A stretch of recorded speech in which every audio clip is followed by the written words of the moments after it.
বিসমিল্লাহির রহমানির রহিম। আলাম মিম সাকিনের পর এখানে বা মিম না থাকায় মিমে গুন্না হবে না।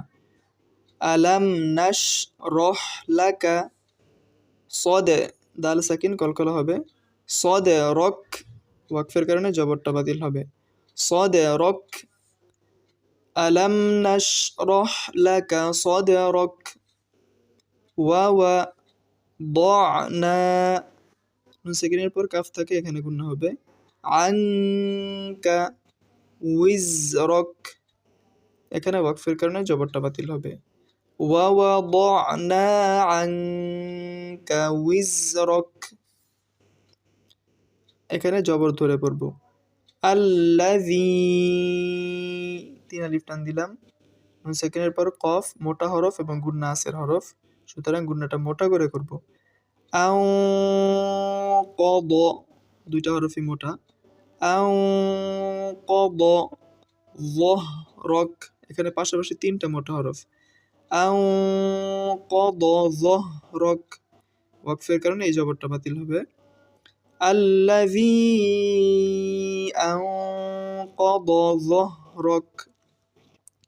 ওয়ারফা'না লাকা যিকরক, ওয়াকফের কারণে জবর বাতিল হবে। ওয়ারফা'না লাকা যিকরক। ফাইন্না, এখানে নুনে তাসদীদ থেকে গুন্না হবে। মাআল উসরি ইউসরা, ওয়াকফের কারণে দুই জবর এক আলিফ টান হবে। ফাইন্না মাআল উসরি ইউসরা, এখানে নুনে তাসদীদ গুন্না হবে। ইন্না মাআল উসরি ইউসরা, ইন্না মাআল উসরি ইউসরা।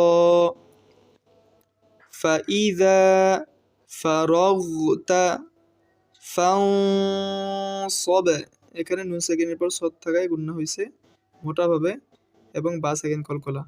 ফাইযা ফারাগতা ফানসব ওয়া ইলা রাব্বিকা ফারগব, এখানে জবর বাম পাশে খালি আলিফ থাকলেও যেহেতু সাকিন হলা হরফ আসছে সেই জন্য আর এখানে টান হয়নি। ফারগব ওয়া ইলা রাব্বিকা ফারগব, আর বা সাকিন কলকলা হয়েছে।